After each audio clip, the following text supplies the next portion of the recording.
Well, the professor's not wrong. The real macroeconomic problem lay in the fiscal side and in the external account, where since 1985, the apartheid regime had been forced to run a trade account surplus to meet debt repayments and to compensate for large net capital outflows. Because of the decision not to reject the apartheid debt in 1994, which then amounted to 48.7% of GDP, of which 96.3% comprised of domestic debt that was held by South African financial institutions.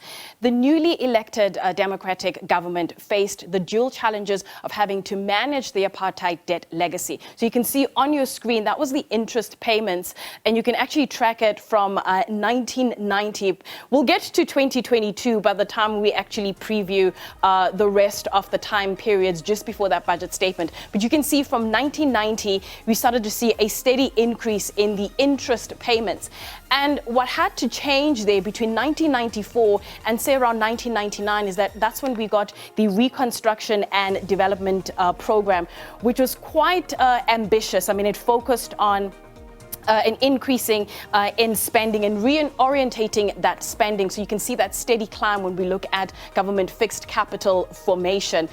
Looking at the period in which Trevor Manuel was minister, we started to see a steady climb of it. But again, like I mentioned, the RDP had to stress tax simplification. It had to look at, again, how to reorientate the increases we started to see in spending. There was a greater budget transparency as a result of RDP, and a development, probably a 5-year fiscal framework was put into place. And that gives you on your screen, that's the government total expenditure from 1990 to 2022. We'll get to the last probably 10 years or so. We'll explain it throughout the day in terms of why we started to see a spike in that total expenditure. But the other thing we did see is that during the RDP program, we did see, because they had to institute all these new changes.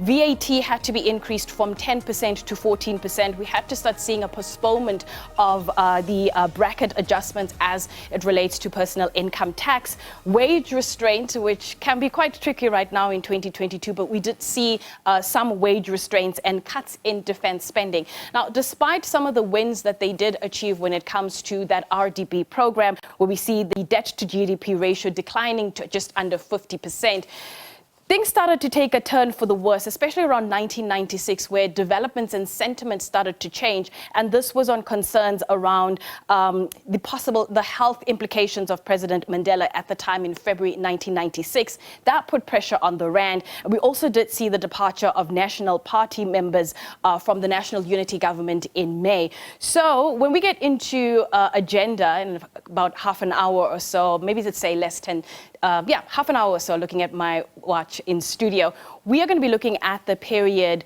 from 1999 right up until 2005. So it will also encompass the Mbeki years. We'll look at the fiscal position as a result of the financial crisis, but also not forgetting the amount of capital spend we did see when it came to the World Cup that we held, and also what kind of pressures we saw globally and how they affected South Africa and how we still haven't been able to recover from the financial crisis.